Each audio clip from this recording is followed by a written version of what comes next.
What if Naruto unlocked the forbidden golden eyes? Part 2. Don't forget to subscribe my channel.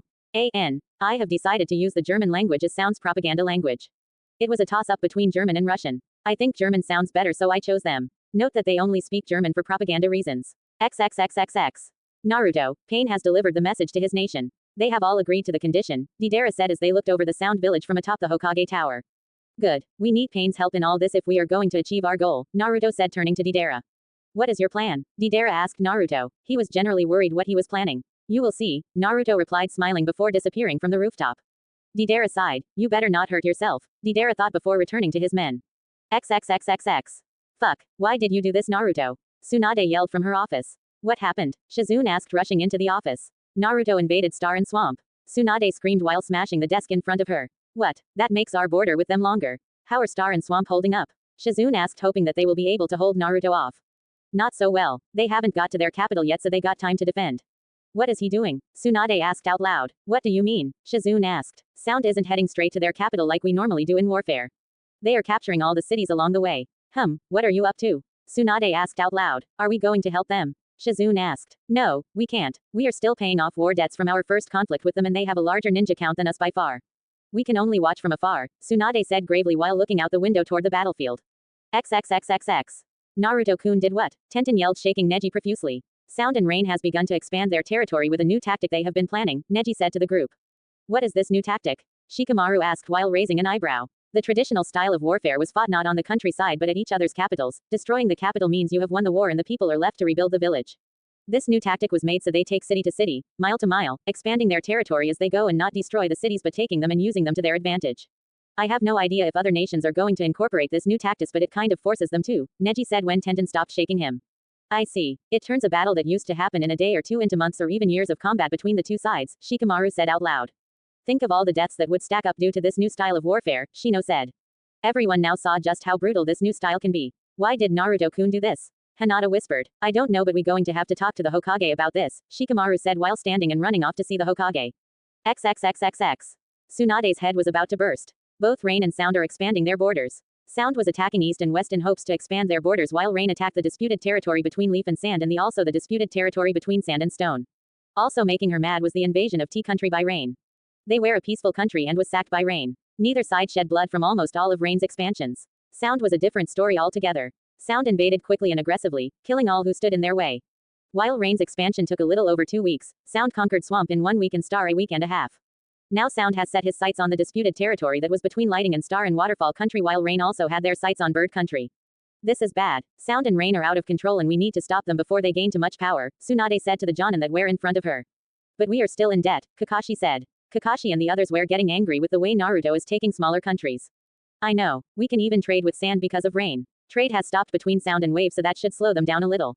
Now Bird and Waterfall asking for help. What should I do? Tsunade asked the Jonin. Going to war with Sound is a bad idea. Maybe Rain is a better choice. Guy said. No, Rain has been making their army larger as well and is now equal to ours.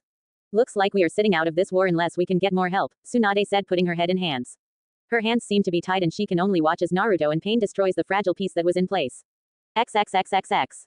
When will they get here? The waterfall cage asked one of his best Jonin. In a matter of minutes. This war is pointless. We are going to lose this fight, then why fight it? We would at least save the people from their suffering, the Jonin asked. No, we are proud people of Waterfall. We will fight until our last breath.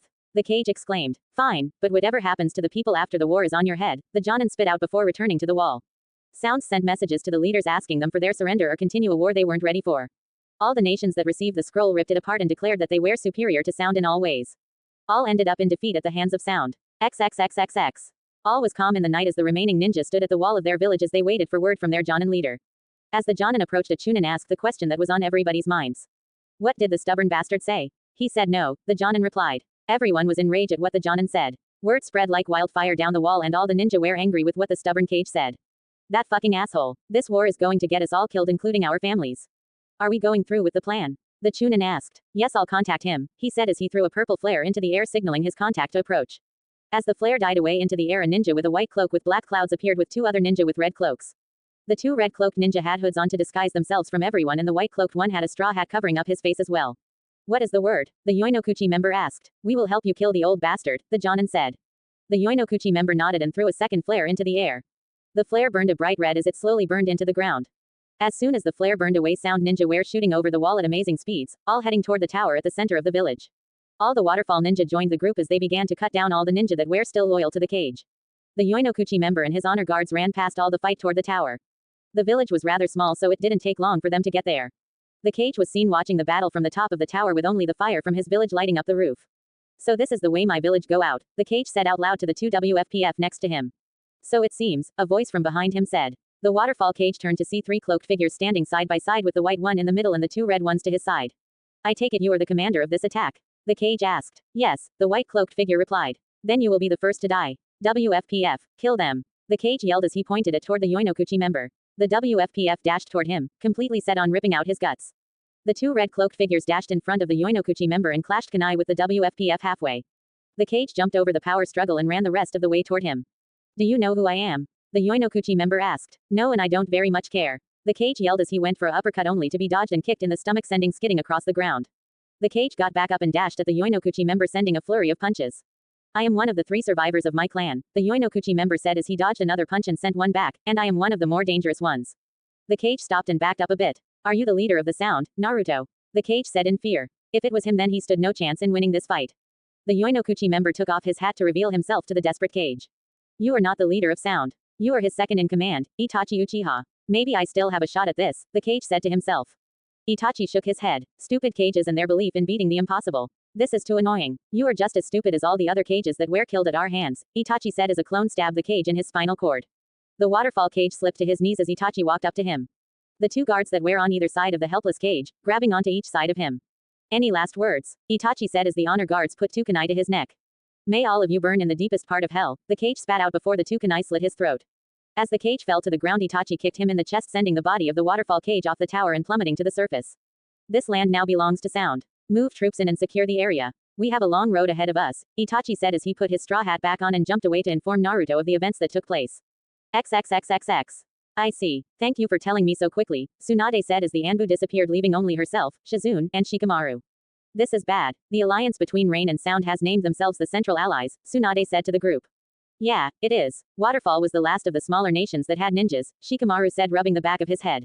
We have been incorporating this new style of combat for a while now and have finally taught all the men how it is fought.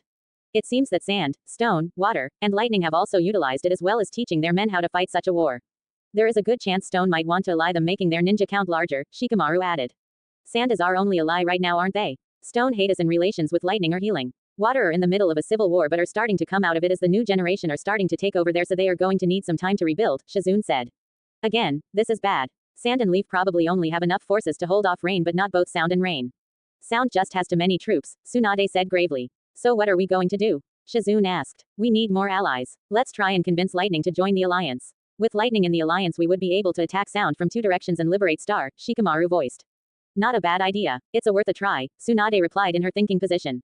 I'll get the scroll ready, Shizune said as she left the room to get the scroll. If war did come, they will need more allies in the coming fight. XXXXX 1 month later. It seems most of us got placed near the old disputed territory that Rain now controls, I see, Choji said as he noticed Team 10 and 8 walk out of the camps. Where is Team Guy? Kiba asked looking around. They are stationed on a port city near Wave. They got it lucky because nothing happens out there except for a few pirates, Shikamaru said from behind Kiba, freaking him out. Don't do that, Kiba exclaimed. Troublesome, Shikamaru said before leaning against a tree. Well, not completely lucky, Hinata said. What do you mean? Shino asked. Sound has been utilizing in sea-to-land combat. We were able to see some of their training from a spy on a cargo ship that entered their docks. They could be training to land onto our shores, Hinata explained what she has learned from her father. Or land on some of those islands in water country, Shikamaru said.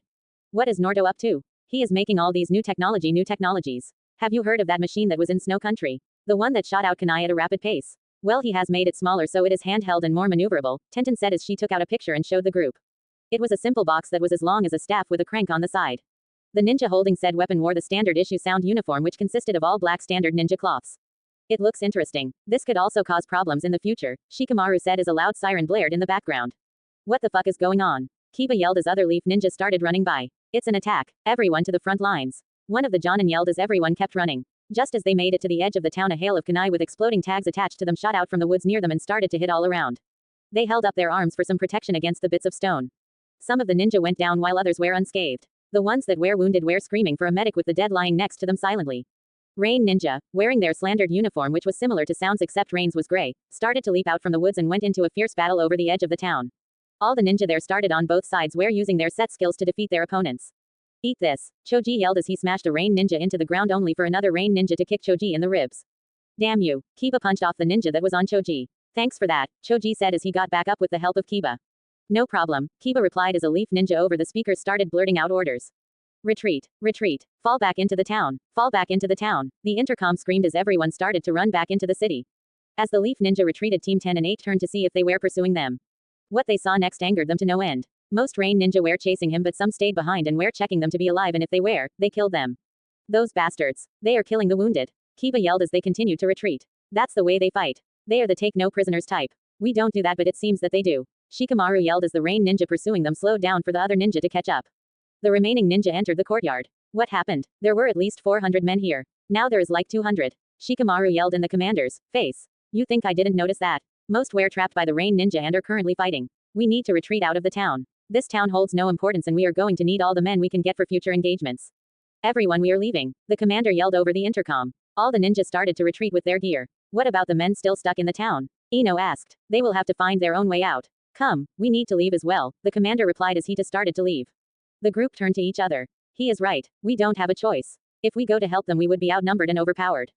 Feel sorry for the dead and care for the living, Shikamaru said before they joined the group of retreating ninja. Good luck, all the leaf ninja thought as they exited the courtyard just as a group of Rain Ninja entered through the other side. The kill-death ratio was 2-1 in Rain's favor. XXXXX. Halten Sai Kampfen, bis ein Sound Siegest sicher. A voice over a speak blared. Team Guy were stationed on a coastal city near the Sound border along with 300 other ninja.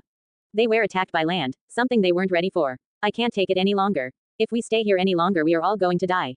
One ninja yelled and jumped up and ran away. Several others got up and ran. Those weaklings, stay here and fight, said a high-ranking commander. Sound Ninja ran around the corner. The Sound Ninja were outnumbered 2-1 but they seemed confident.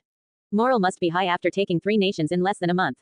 Weiter Verstarkungen sind auf dem Weg. Lassen Sie sich nicht auf. Wir haben Sie auf der Flucht. Continue to blare out. A couple more men jumped up and ran away. One even going as far as committing suicide. This is nuts, Lee yelled as he sent a kick to one ninja's head but was blocked by his partners.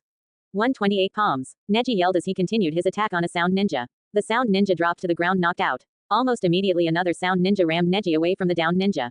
Neji looked up at his attacker and noticed that the ninja had a medic band on his arm showing that he was a medic. The medic picked up the downed ninja jumped away. Everyone, this is hopeless. This city is lost. Retreat to the next checkpoint. The commander screamed over the intercom before they heard the sound of fighting over the intercom. Your commander is dead. Please give up and put your hands in the air. Our men will deal with you properly, a Sound Ninja said over the intercom. A group on the street across from them put their hands in the air and walked toward a group of Sound Ninja. One of the Sound Ninja had one of those kunai shooters and sprayed the 5 ninja down. Those bastards, Tenten yelled as they continued to fall back. One Sound Ninja kicked over another Leaf Ninja and put the weapon to his face and pulled the trigger. One kunai shot out of the weapon and went straight through his head, killing him instantly.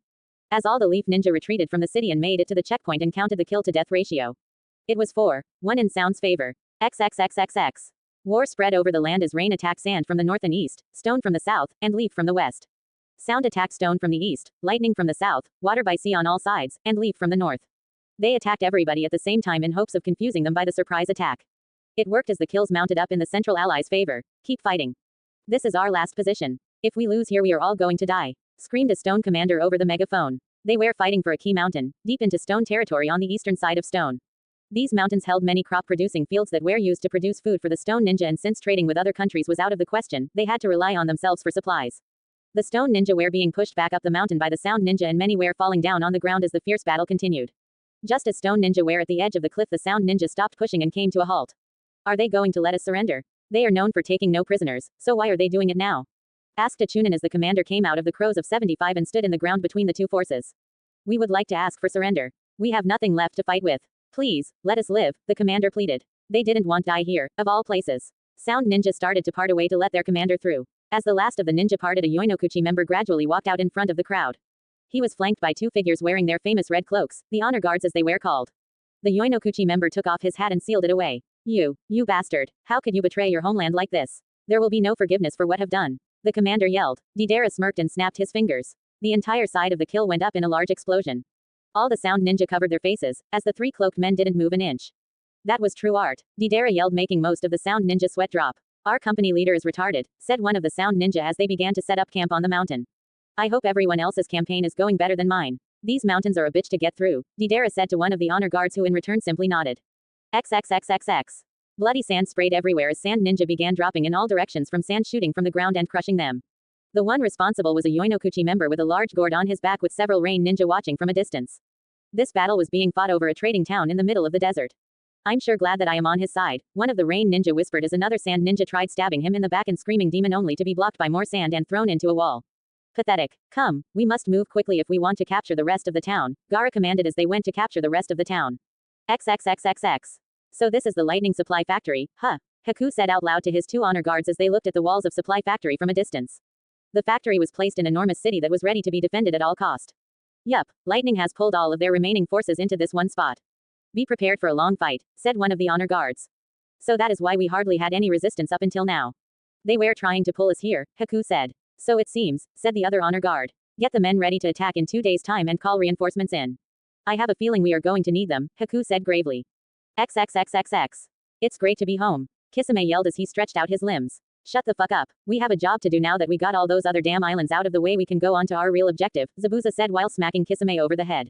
Right, kill the Mizukage thing. I got it. Well, let's get to killing then. My blade needs some fun anyways, Kisame said smirking with the sound ninja close behind him and wanting some blood.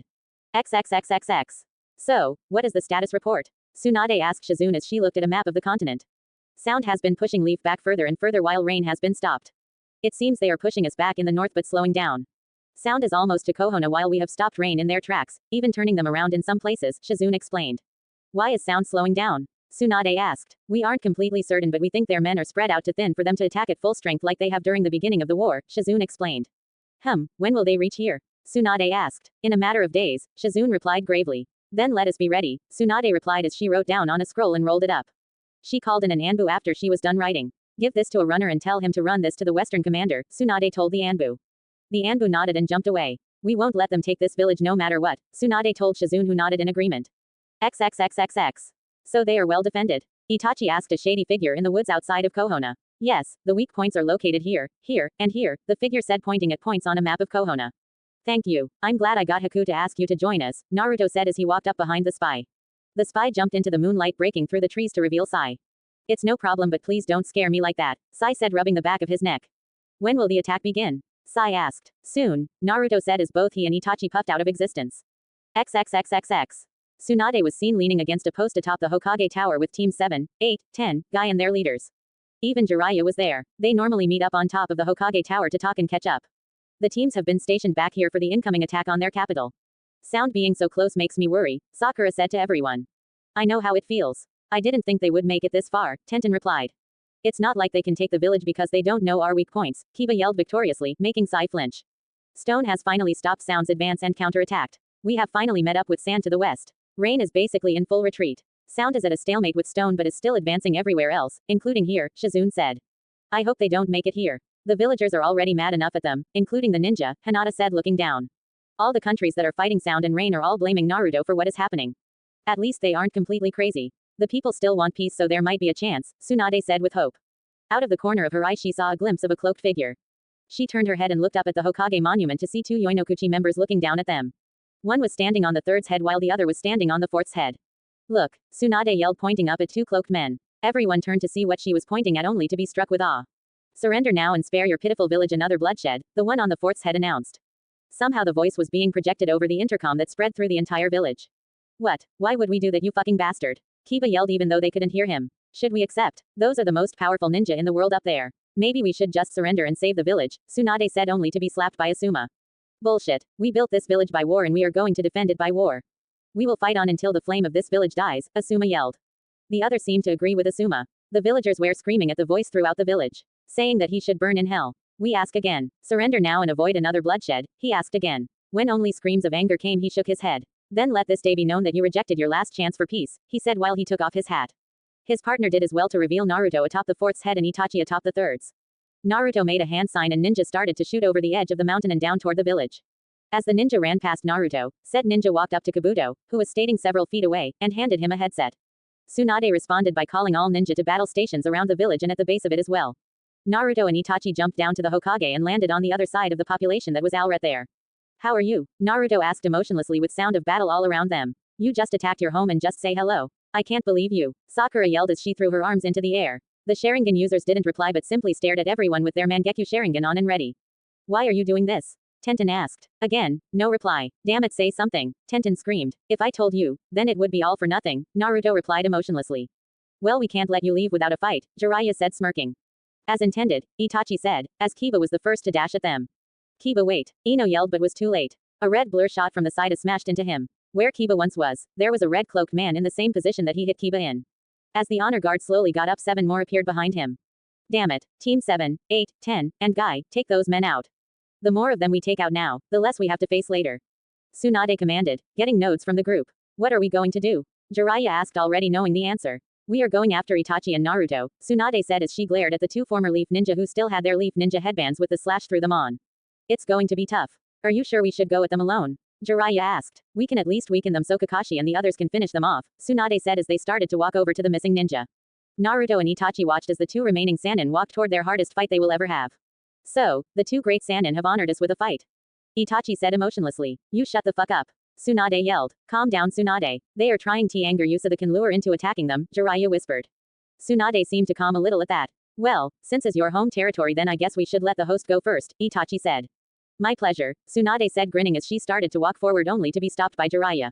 What is it now? Tsunade yelled. Look, before we rush into a fight blindly we need to come up with a strategy to win. Those 2 are reported to be the best tag team ninja in the entire known ninja world. We don't need to run into a fight unprepared, Jiraiya whispered again. Tsunade sighed. Fine, what's your plan? Tsunade asked. Do you still know that bloodline blocking technique? Jiraiya asked. Tsunade seemed to be catching on. I see what you're up to. Yes, I still know it. You just need to help me get behind them so I can use it, Tsunade said as they again started to walk toward the Sharingan duo.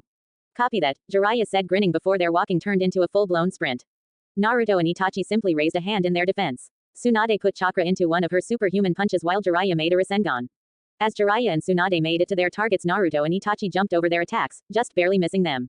While the offending attacks were under them, they simultaneously grabbed their arms and pushed the attacks into each other. The Sannin quickly dissipated their attacks before they could collide. Jiraiya grabbed Tsunade's arm and twisted, making her spin a circle. Tsunade understood what he was going after and used the momentum to kick Itachi, who was the one over her. Itachi blocked the kick but was still sent high into the air. Naruto went down onto the intertwined arms with a kunai, forcing them to let go on the way down. When Tsunade and Jiraiya hit the ground, Naruto punched Jiraiya in the face, sending skidding across the roof. Tsunade took the chance to get behind Naruto only for when she was about to hit the nerve to cut off the bloodline. Itachi kicked her in the ribs from the side, also making her skid across the roof next to Jiraiya. Damn it, I was so close, Tsunade said as she and Jiraiya got up and readied themselves for round 2. Only this time, Naruto and Itachi took the offensive. Naruto went after Jiraiya while Itachi went after Tsunade. Fuck, they're fast, Jiraiya yelled as he just barely dodged a kick to the head. Tsunade saw an opening and dashed past Itachi and straight for Naruto. Itachi realized their plan as she was about to hit. Naruto, behind you, Itachi yelled but it was already too late. Tsunade sent a spike of chakra through the back of his head. Naruto pushed back on the power struggle he was having with Jiraiya and jumped back to Itachi's side holding his eyes. Are you okay? Itachi asked with concern. Naruto slowly opened his eyes to reveal his sky blue eyes. Got ya, Tsunade breathed out. Now that he lost his ability to use his Sharingan, he will be as easy to beat as Sasuke, Jiraiya said smirking, knowing that would pull a string. The chakra pressure in the area became extremely heavy and it was getting harder to breath. Don't you ever put me on the same level as that pussy-assed bitch of a cousin. Naruto said as black chakra started swirl around him. Oh shit, Jiraiya whispered out. Naruto was upon him in a second. Naruto punched Jiraiya in the stomach, sending him into the air. Naruto quickly jumped after him and started to kick and punch Jiraiya further into the air until Naruto appeared behind him and kicked Jiraiya back down to the tower. The other ninja on the tower stopped and watched as Naruto beat the holy shit out of Jiraiya. Jiraiya smashed into the tower, leaving an enormous crater. Naruto landed on his feet next to Itachi. Was that really necessary? Itachi asked as Tsunade ran to help Jiraiya. Yes, they need to learn that Sasuke is just a worthless piece of shit, Naruto said as he motioned for his honor guards to retreat to them. Out of the 8 honor guards that went into battle, only 6 were still alive. There aren't many honor guards left in this war. True, I guess they learned the hard way, Itachi said. I guess this is goodbye, Leaf Ninja. We will meet again, I can assure you, Naruto smiling. With that, Naruto, Itachi, and his honor guards disappeared from the roof. Kiba, Ino, and Hinata needed to get to a medic center while Guy and Lee were pretty beat up as well. What now? Kakashi asked. We hold the village and finish this battle, Tsunade said. Did you really get rid of Naruto's Sharingan? Kakashi asked. Tsunade sighed. No, I blocked his chakra flow to his eyes by inserting my chakra into them. Much like the way Neji and Hinata do, and I'm sure Naruto already knows that, Tsunade said as a medic team began to pick up the wounded. How can you tell that he already knows, and how long will it take for his Sharingan to come back? Kakashi pressed. Naruto is nothing short of a genius due to the way this war has been going in his favor since recently. And as for the later question, for a normal person 1 month, but for Naruto 2 weeks, Tsunade said as she watched the battle over the village rages on. Why does Naruto get half the time while everyone else is a month? I thought the seal the fourth put on him gets rid of the demon inside of him. Kakashi asked. It does, but I guess the demon left him a present. That black chakra you saw earlier, did it feel like a human can produce that type of chakra? It looks like our fox friend left Naruto with the ability to produce demonic chakra, Tsunade said smirking. I see, Kakashi said looking crestfallen as the remainder of the group looked over the battle that was taking place. Kakashi, Guy, Asuma, Kurenai. Gather you men and get down there and help push these sound bastards out of Konoha. We are going to need everybody ninja we can spare if we are going to win this battle, Tsunade said as Kabuto began his propaganda speech. Hut ist der Tag der Tage, den die Heilige Flamme der Jugend wird durch das Wasser des Krieges ersetzt. Kabuto's voice blared over the intercom. This battle was going to be long and grueling. XXXXX battle could be heard from the Hokage's office as loud explosions and yells of command screamed outside. Inside the room sat Tsunade, Shizune Jiraiya, and an Anbu officer. Status report, Tsunade asked. Sound has broken the stalemate and pushing the center line. They are heading here, Hokage-sama, the Anbu said while bowing his head. Do whatever it is necessary to stop the advance. I don't want one sound ninja to even touch this building. Tsunade yelled. The Anbu nodded and disappeared to give out the orders. Tsunade sighed and put head into her hands. How long has this godforsaken battle been going on? Tsunade asked. About 6 months now, Jiraiya said grimly. Why is Naruto doing this? This only hurting themselves, Shizune said. But this also hurting us as well. This will a lot of time to rebuild all this, Tsunade said as a messenger bird pecked at the window. Shizune let the bird in and the bird. It was from sand. It's from sand. We have been chosen to send a message to you giving sands, stones, lightnings, and waters combat report. We have successfully pushed rain out of our country and are sending men to aid you. Stone is having difficulties as they are fighting in their capital with sound as well. Lightnings have turned the sound offensive around and are starting to push them back slowly. Water has surrendered unconditionally and is now occupied by sound. After we recapture your capital, we will have to help the water reclaim their country. Our troops will be in Konoha in 2 weeks. Hold on until we can reinforce you, Tsunade said out loud to the group. I see. So all we need to do is hold out for another 2 weeks. Perfect. When sand gets here we can sound out of the village, Shizune said smiling. Yep, looks like we have some hope after all, Tsunade said as she looked out the window. What she saw next made her mad. Outside the window stood an honor guard who was listening to the entire conversation with 3 dead Anbu on the roof. Thanks Hokage Tem, the honor guard said grinning before jumping off toward sound-controlled area. Damn it, we need to catch him. Jiraiya said he put a foot on the window only to be stopped by Tsunade. It's no use. He will tell the information to other runners and the news will spread like wildfire. Both our ninja and theirs will hear it in a matter of hours, Tsunade said shaking her head. This might be a good thing. The news of reinforcements will raise morale among our ninja from the already dead level it was at, Shizune said. True, but think of the downside to this. Once sound hears this only make them desperate and fight harder to kick us out of the city. Unlike most nations that would give up in a position like this, sound doesn't give up as easily. Naruto's forces have been trained to never give up, so we must look forward for them fight even when sand gets here, Jiraiya said informatively as another blast from Kabuto's propaganda screamed over the intercom. Agreed, but the news will still bring morale to the ninja, Tsunade said looking at the bright side. Just then an Anbu appeared in the office. Hokage-sama, we need to relocate you to another location, the Anbu said. Are they pushing us that far? Tsunade asked. I'm afraid so. We will hold this building until the last man, Hokage-sama. They will not take it without spilling more of their own blood than ours, the Anbu said before 2 more Anbu appeared for the escorting. Let's go. Bring all the scrolls from vault as possible. Sweep it out and make sure there is nothing left inside, Tsunade ordered Jiraiya who nodded in return. Let's hope they get here in time, Tsunade whispered as everyone in the room exited it either by window, door, or by jutsu. XXXXX. Fall back. This isn't working, Kakashi yelled to all the men that were under his command. All the Jonin had a certain amount of men under their command. The Leaf Ninja just tried to counter their offensive but was ripped to shreds from sound gunners. Think of the guns that were used in the Naruto movie in Snow Country except smaller but small enough to carry around for run and gunning uses. They were placed all over the place, up in windows, behind walls, everywhere. These new weapons made it hard to counterattack as the sound were much more resourceful with these weapons than Rain was. As Kakashi and all the other ninja retreated, the sound ninja was hot on their tails trying to mow down any ninja they could. A ninja next to Kakashi went down by a kunai to the back of the neck and then another to the other side him went down by a fire jutsu. Kakashi and the remaining ninja made it to their line where the ninja who didn't attack waited. When Kakashi jumped over the wall, several sound ninja jumped over a minute later and the battle ensued. Leaf and sound smashed into each other with tremendous force, leaving many on the ground. Kakashi saw some sound gunners moving up to take positions in the nearby building and 3 Leaf ninja running in shortly afterwards. If the gunners set up in those windows, then they would again have to retreat. Shikamaru, Kiba, get over to those gunners and take them out, Kakashi yelled as he blocked a kunai that was coming for his face. Gotcha. You, come with me. Let's take those guys out, Kiba yelled as Shikamaru, Kiba, and 2 other Chunin went into the building. The 4 ninja opened the door and noticed that the building was eerily dark. The only light was from the fire from the buildings around them. As they closed the door, they also noticed that it was quiet. The only sound was from the yelling outside. The gunners have started to fire yet, so they must be somewhere trying to find a good window, Kiba whispered to the other ninja. Let's go find those bastards, said one of the Chunin that was with them. The 4 ninja crept through the bottom story, looking in every room for the sound gunners. How many gunners are in here? Shikamaru asked. I counted 2, but you never know, so keep an eye out, said the Chunin at the point. They went through the entire bottom story except for one last room where the door seemed to be smashed open. What they saw next horrified them. Blood was everywhere and the mangled bodies of 3 leaf ninja were desecrated. Those bastards. We will kill them for they have done, yelled one of the Chunin as he ran out of the room toward the stairs. Wait, Shikamaru yelled as they chased him down the hall up the stairs. As they rounded the corner they watched as the Chunin got ripped to shreds and pinned to the wall by kunai. Motherfuckers, said the last Chunin as he started hand signs and ran around the corner. Fireball no jutsu. The Chunin yelled and shot a fireball down the hall. The 3 remaining ninja heard a scream from the end and dashed down the hall.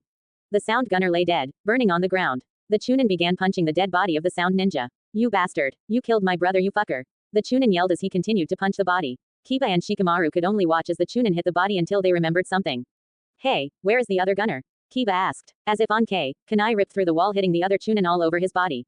He was dead before he hit the ground. What the fuck are with these guys? Kiba yelled as he ducked into another room. The kunai finally stopped and he heard the sound ninja open the door he was in. You died for our great leader Shonen. At least I got 2 of the fuckers that got you, the sound ninja muttered. 2. Wait, where is Shikamaru? Kiba thought. Kiba heard a door close, which signaled that the sound ninja went back into the room. Kiba peered around the door to see if he was still there. The sound ninja was not, but what Kiba did see was along with the 2 dead bodies was Shikamaru with a kunai in his back.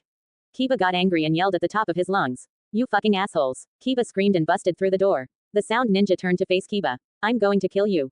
Kiba yelled as Kiba tackled the sound ninja out the window with his gun and back into the fray outside. Kakashi saw Kiba and the sound gunner fly out the window. Sakura, go check on the ninja that searched that house. Kakashi ordered. Will do. Sakura replied and dashed over to the house. Kiba was punched the ninja in the face, making blood come from the sound ninja's mouth.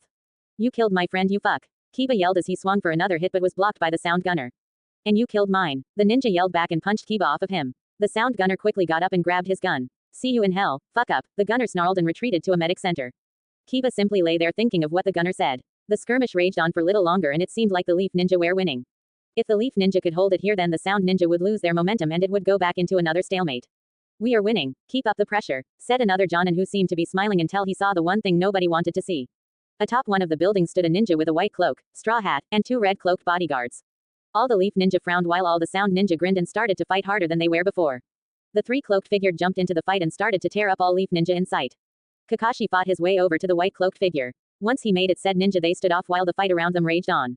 Who are you, Itachi or Naruto? Kakashi asked. The ninja lifted up his hat to reveal a red Sharingan. Itachi, I see. Is Naruto still in the village? Kakashi asked. Yes, said an Itachi clone behind Kakashi. Kakashi quickly swirled in a circle and cut the clone in half. As Kakashi came to a stop facing Itachi, a clone was shot forward toward him. Kakashi jumped over the clone knowing only Naruto can keep a clone alive for an extended period of time. The clone that Kakashi jumped over puffed into smoke only for another clone puff into existence above him. The clone tackled Kakashi to the ground and held him there. 4 other clones came into existence and held down his arms and legs as well as his head. Kiba, who just got up, saw that Kakashi was in trouble and dashed over to his aid. As soon as Kiba made it to the area, an honor guard kicked Kiba back. What are you doing? Kakashi exclaimed. Taking back what is rightfully the Uchiha's, Itachi said looking over Kakashi.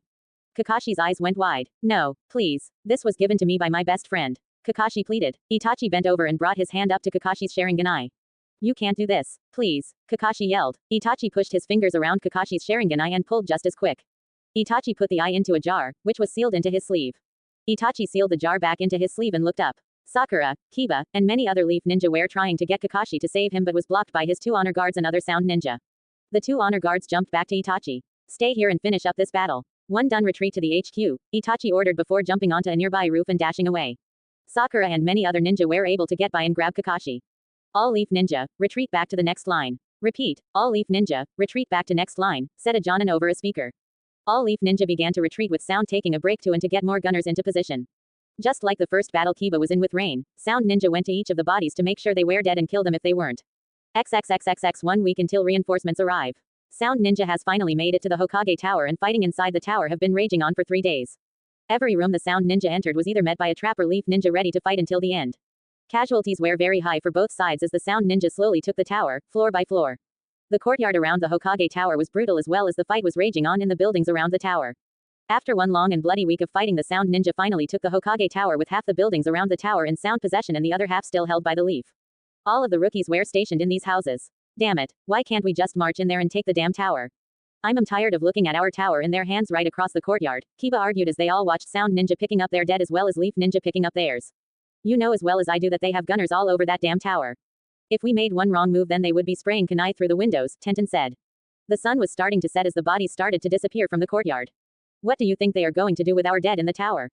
Ino asked. I don't know, Shino replied. As a large fire erupted from the top of the tower as screams echoed across the village. What the fuck are they doing? Lee yelled as a stench drifted across their side of the village. The wind was on Sound's side as the stench drifted toward Leaf's lines. Is that flesh? Kiba asked. They are burning the bodies. Dead or alive, Neji said gravely. Fucking dicks. Kiba screamed across the courtyard but was dwarfed by the screams that were coming from the roof of the Hokage Tower. The Leaf Ninja all over the village could only watch as their comrades burnt to death and their beloved Hokage Tower became a fortress for the enemy. XXXXX. Have you heard what happened in Stone's capital? Said a Chunin to another. Neji was nearby and listened in on the positional interesting information. No, what happened? The other Chunin asked. It seems there was a large explosion that took out half of the village. It was said that Stone and Sand Ninja were pushing them out and over 100 Sound and Rain Ninja as well as a Yoinokuchi member was encircled in the market district. The Yoinokuchi member started to grow black and then he exploded and took out over half the village. The Chunin exclaimed. I hope another one of those guys explodes in our village, the listener replied. You're telling me, the Chunin exclaimed. Neji tuned them out at this point. Half the village huh, Neji thought as he ate his food. The rest of the group will want to hear this. Over the past 5 days the Sound Ninja were able to push the Leaf Ninja further back against the mountain behind them. The Sound Ninja that jumped over the mountain before were sent to steal or destroy any supplies that were packed into the buildings next to the mountain. Now the Leaf Ninja were on the last dozen blocks of the village with their only way out was through the caves in the Hokage mountain. The ninja that were fight Rain with Sand have been ordered to retreat to the village to help push Sound out of Kohono. They will be arriving about the same time Sand does, which was in 2 days. The surviving Leaf Ninja were tired and weak from all the fighting while the Sound Ninja had high morale. All seems lost for the remaining Leaf Ninja in Kohono. They struggle to hold whatever was left of their precious village.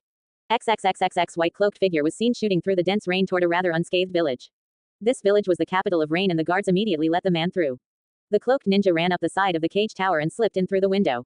Inside the cage's office a RSF ninja awaited him. Leader Sama has been expecting you. Please, follow me, the RSF ninja said as he turned and opened the door to leave with the cloaked ninja close behind. The 2 ninja continued to walk up the tower until they came to the top floor. There was one large door with 2 more RSF standing in front of it. As they approached the door the 2 ninja bowed and opened it. The RSF ninja stopped at the entrance. This is where I stop. You know the rules about cages, correct? Good. See you soon, the RSF captain said and walked away. The 2 RSF ninja outside closed the door behind him. The unknown ninja continued to walk and came to a stop in front of a large figure. Peeps seemed to be coming out of the wall and connect to what seemed to be a person.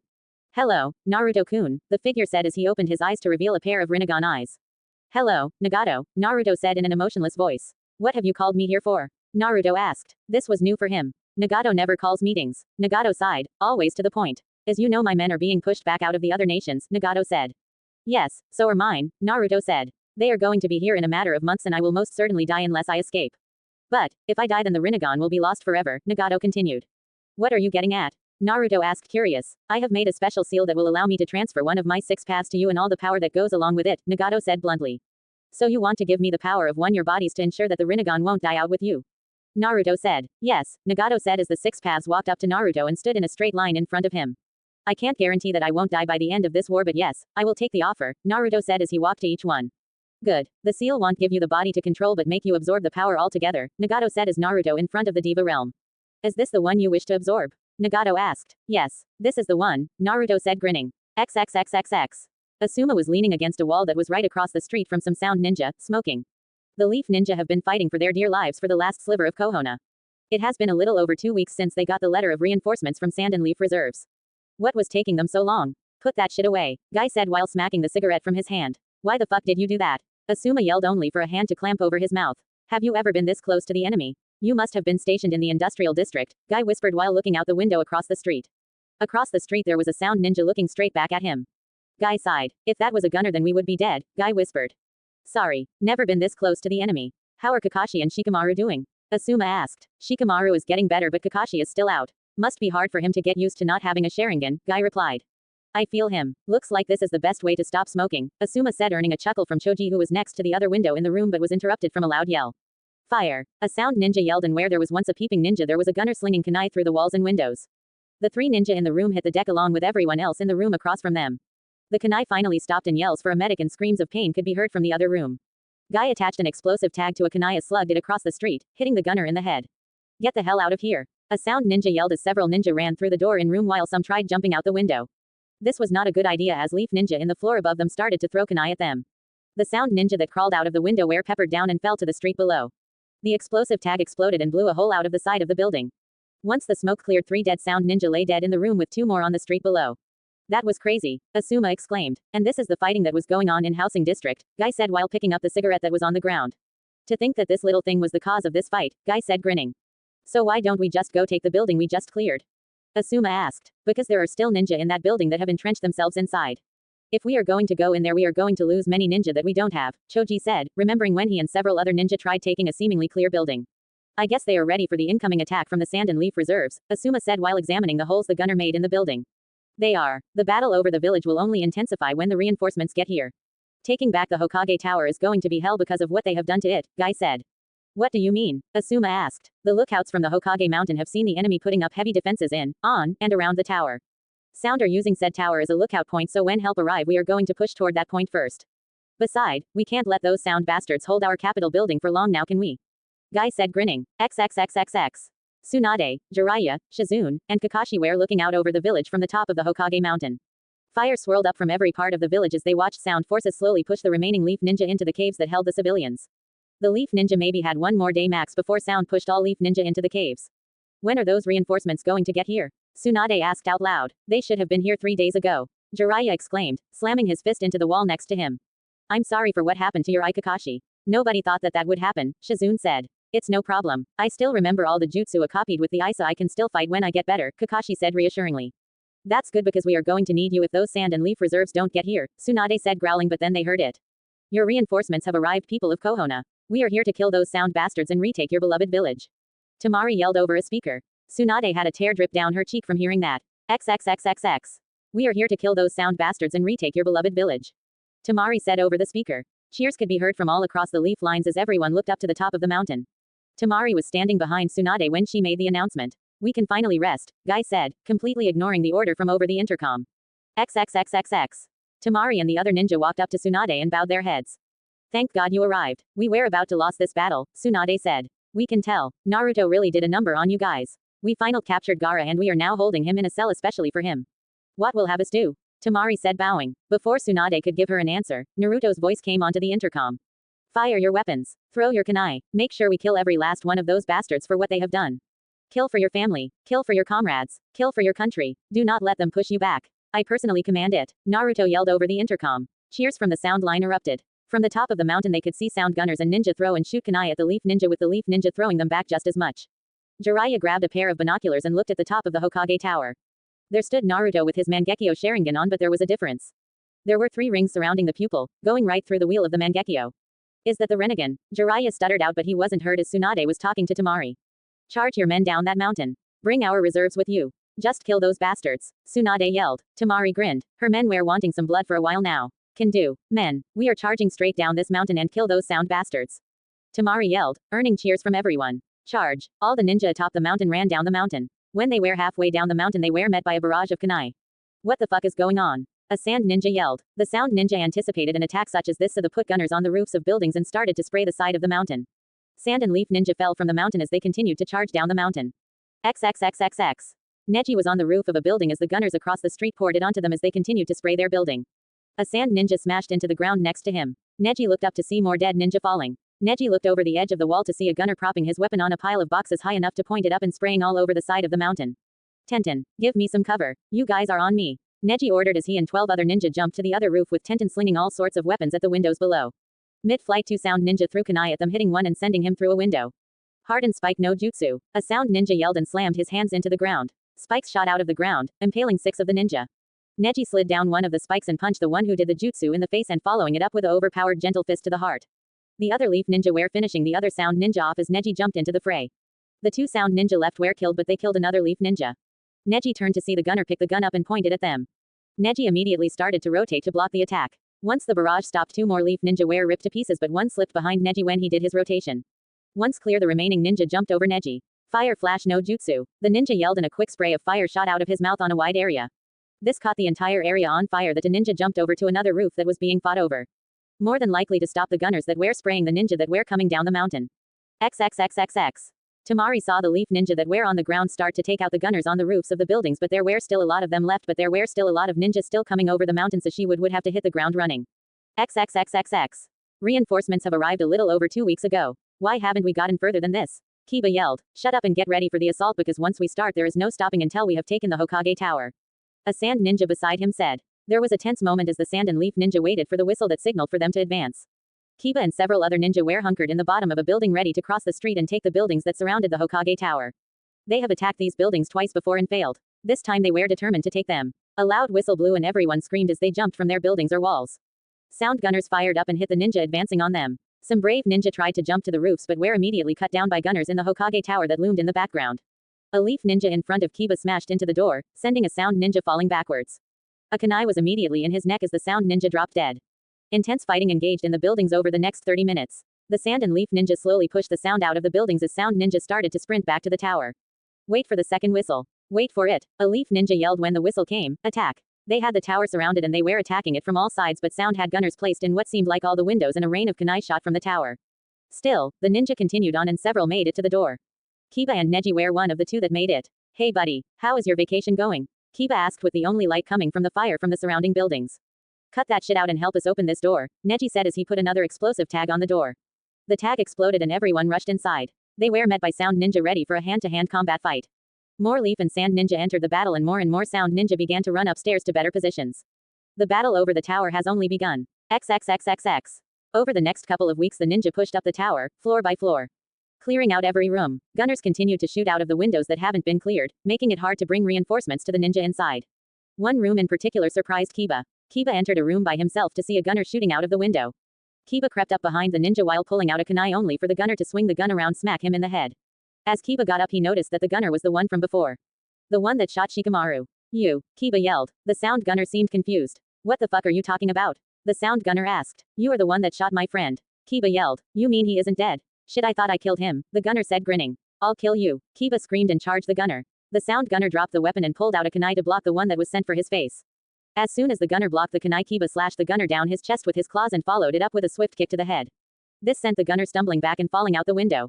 Kiba knew that he was dead because they were pretty far up in the tower.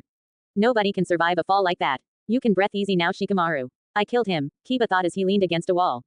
Kiba, we need your help over here. We need help opening up the Hokage's office, Neji said from the hall. Coming, Kiba yelled as he got up and ran out of the room. XXXXX. All the rookies, except for Shikamaru, were outside the office when Kiba arrived. Kiba, come over here and help us push. They must have barricaded themselves in here, Shino said. One last push. 1, 2, 3. Lee said as everyone pushed. The door smashed open to reveal nobody in the office. Everything looked the same as it did before the war until a voice came from behind the chair. Hello everyone, nice to see you all again, the voice said as he turned around in the chair. Sitting in the chair sat none other than Naruto with his 2 dojutsus on and ready. Nah, Naruto-kun, Tenten stuttered out. Everyone was flabbergasted. If you really wish to face me then fight your way to the top of the tower. There is where we will fight. You have 15 minutes or I'll leave, Naruto said emotionlessly before puffing into smoke. The rookies stood there for another minute before turning and fighting as hard as they could to get to the top of the tower. Keep going. We only got 15 minutes or we will miss our chance. Sakura screamed as she punched another sound ninja in the face. Most of the ninja they just passed and left them to engage other leaf ninja that were close behind. 1 more minute, Choji yelled as they were running up the staircase to the roof. 5 seconds, Sakura said as kicked the last sound ninja out of the way. Hinata grabbed the door handle and threw the door open. What they saw angered some and saddened others to the core. XXXXX. A.N. Woot. Cliffhanger. Got to love them. Now you can't hate me for doing this because I rarely did them so NEA. Hope you all like the chapter. Where is he? Sakura asked out loud. They were told to meet Naruto on the roof of the Hokage Tower in 15 minutes so the rookies could finally confront Naruto together. Are we too late? Hinata asked. No, just in time. If you were a second late I would be gone, Naruto said as he swirled into existence. The rookies knew that trying to talk Naruto into coming back was impossible so the only thing left was by force. So, you have matured from your younger selves. Good, they were starting to annoy me, Naruto said emotionlessly as his Mangekyo Sharingan and Rinnegan swirled into existence. What do you mean? Are you saying I was immature? Kiba yelled. Of course you were. You all were. Trying to make me return to the very place that destroyed me on the inside. Why do you continue to chase after me? Naruto asked. The rookies were silent for a while as they contemplated what to say. We are your friends, Naruto. We all have strong bonds that are connected to you. They will never be broken as long as we continue to fight to get you back, Neji said over the sound of battle underneath them. Then I will break those bonds here and now, Naruto said. You are coming back with us whether you like it or not. Kiba shouted and dashed for Naruto. Kiba, wait, Ino shouted but it was too late. Kiba was set on shedding Naruto's blood all over the roof of the tower to make him come. Kiba made it halfway before Naruto lifted a single hand sign in a cage bush and shot towards Kiba. Both the clone and Kiba pulled a kunai and smashed into each other. While the clone and Kiba struggled for dominance, Naruto decided to ask a question. Where is Akamaru? Naruto asked out of curiosity. Somewhere fighting in the buildings below. I ran ahead and he is probably making his way here right now, Kiba said grinning. Interesting, Naruto said before another clone shot towards Kiba. Lee went to Kiba's aid and punched the clone before it could do any damage while Neji used his gentle fist to make the other clone puff away. Choji turned into a giant boulder and sped toward Naruto. Naruto never moved as a ink lion tackled Choji off the side of the tower. Choji, Ino said running over to the edge where Choji flew off. Choji smashed into the ground but the jutsu took the blunt of the attack, leaving Choji unconscious on the ground. Everyone turned to the source of the attack to see Sai smiling his famous fake smile. Sai, what are you doing? Ino asked. Sai walked over in front of Naruto and got into a defensive position. I will serve Naruto-sama until the very end, Sai said emotionlessly. You were a spy this entire time. You betrayed us to go with Naruto. Lee screamed. Sai said nothing as Lee and Kiba, being the hotheads of the group, charged him. Sai managed to make 3 ink tigers which met the 2 ninja halfway but were quickly destroyed. Naruto watched on with curiosity with his white cloak waving in the wind. Lee smashed into Sai with such tremendous force that it made Tsunade shiver. The kick must have broken his arm with Kiba following it with a punch to the stomach. Neji joined the slaughter with a swift gentle fist all of his major chakra points.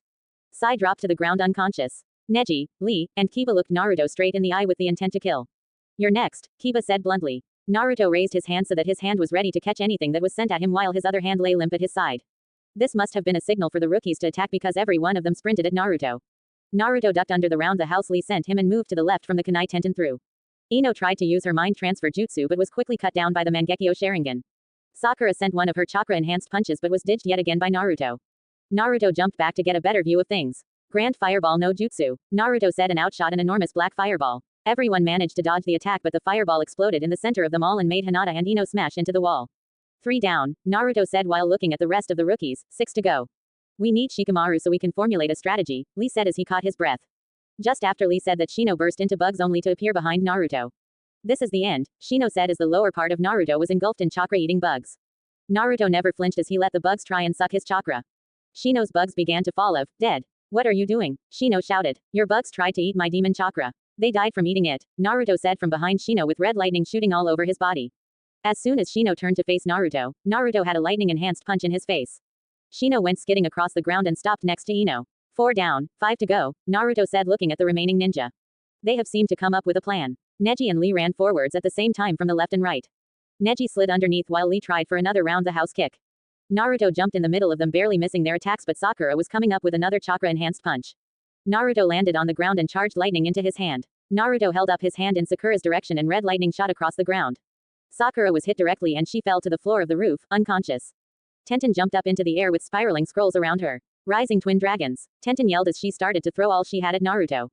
Naruto didn't move as the weapons descended upon him. You're going to die if you stay there, Neji said reaching out a hand but was amazed at what happened next. The weapons simply bounced off of what seemed to be an invisible wall. The weapons continued to hit the invisible wall as Tenten finally stopped her attack. Naruto stood around a large pile of weapons and virtually unscathed. How? Tenten stuttered out as she looked on in awe. Lee and Neji took no time in attacking him as they both tried attacking him from both his flanks. Naruto ducked and grabbed a staff that was on the ground to hit both ninja on the back of the necks, knocking them out. Kiba was next as Naruto trapped him in a genjutsu. Naruto walked over to Kiba and knocked him out with a simple push on a pressure point. Naruto then turned to Tenten who was scared under his gaze. Tenten was the last one left as Naruto walked over to her. Tenten didn't move an inch as Naruto stopped right in front of her. Tenten, I know what you think of me. It won't work out, sorry, Naruto said emotionlessly. Tenten's eyes widened at this. How did he know? As Naruto turned to take his leave, Tenten grabbed his arm and spun him around. Naruto was mildly surprised at this but what happened next was a complete surprise.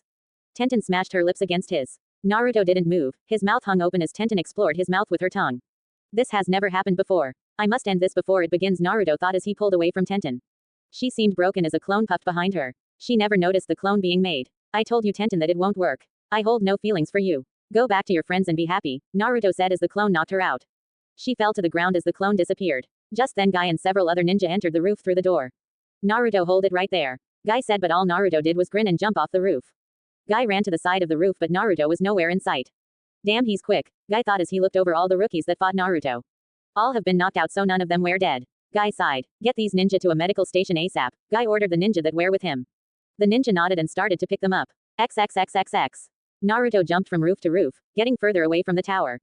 3 honor guards jumped next to him. Naruto held no feelings for Tenten, Hinata, or Sakura, but it seems that Hinata, Sakura, and Tenten held feelings for him.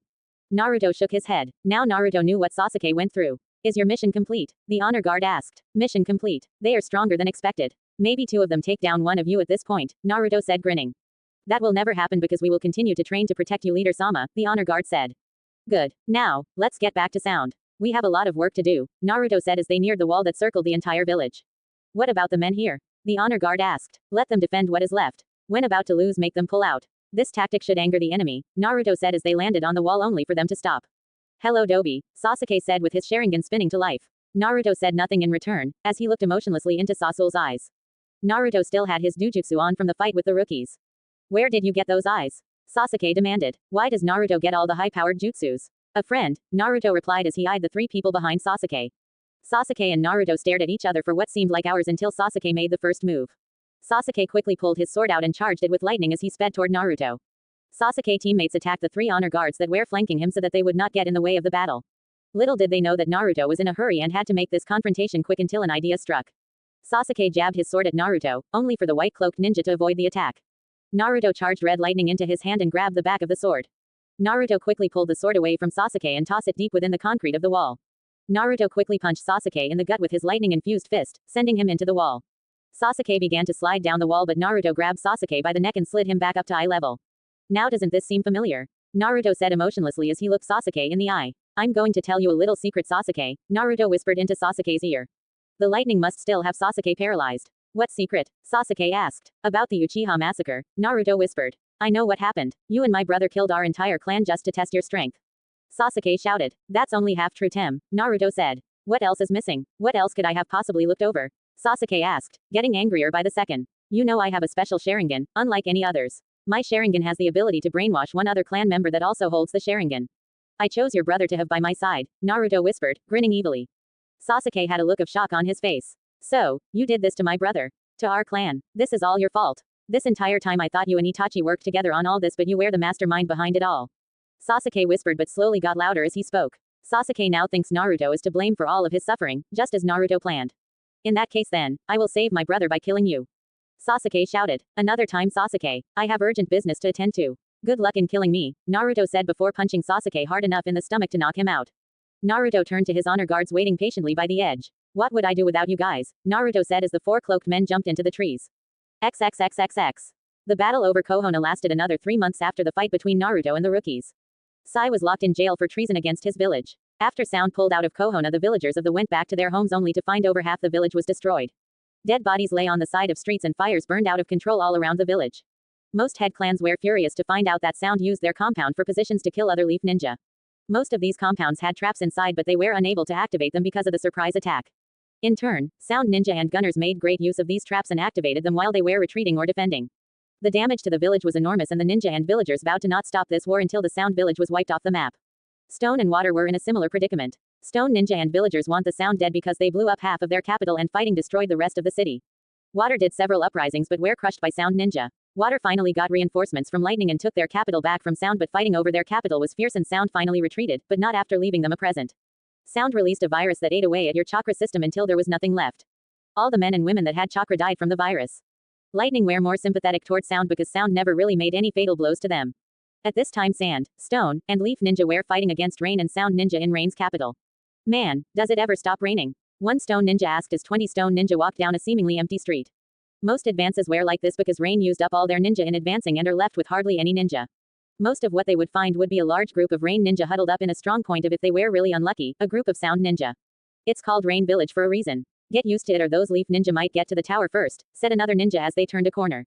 As soon as all of the ninja made it into the street, windows from the buildings behind them busted open and kunai started to whiz out of them. 6 Stone Ninja dropped to the ground dead as the rest took cover behind anything they could find. 7 were hiding behind cover in the streets as the rest were split between the 2 flanking houses. Are they Sound or Rain, and how many are there? Asked the commander of the group. One ninja peeked around the corner only for a single kunai to smash into his face. Well, we know there is one Sound Ninja up there, the commander muttered. Throw a smoke tag and get ready. The commander shouted. 3 ninja tossed smoke tags at the building. Smoke flared up in between the 2 opposing forces. Go now, the commander shouted. All the rest of the ninja dashed toward the building. Gunners started to fire as the Stone Ninja ran through the smoke. Only one Stone Ninja dropped as they ran toward the building through the smoke. Must be Rain Ninja. Sound Ninja would have killed more than just that. The commander thought as a ninja in front of him tackled a Rain Ninja through the window. Everyone followed his lead and started diving through the windows. The fight took under 5 minutes because there were only 4 Rain Ninja downstairs.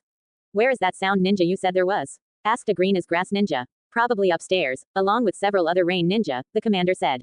Well, let's go get him then. I heard they wear some tough son of a bitches and I want a piece of that, the green ninja said confidently. Look son, those guys we been fight aren't nothing compared to the Sound Ninja. While I was fighting in our capital, the kill to death ratio was enormous. Even in all the other nations the kill to death ratio was in Sound's favor. So let's be safe and just bomb the building down, a veteran ninja said, getting a nod from the commander. Even though the commander hasn't yet fought a Sound Ninja, he trusts his veteran ninja when they tell him about them. I think I can take them, the ninja said again. Look boy, if you want to go up there and fight them that's fine by me, but if you die then it's not my fault, the commander said.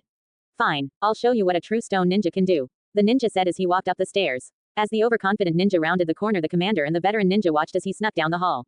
Explosives ready, a ninja whispered from the bottom of the stairs. Roger that, be right down, the commander whispered back, returning his gaze to the stupid ninja. The ninja walked up to a door where he believed the Sound Ninja was in and went to kick it down only for a flurry of kunai to fly through the door. The stone ninja hit the other side of the hall with at least 10 kunai sticking out of him.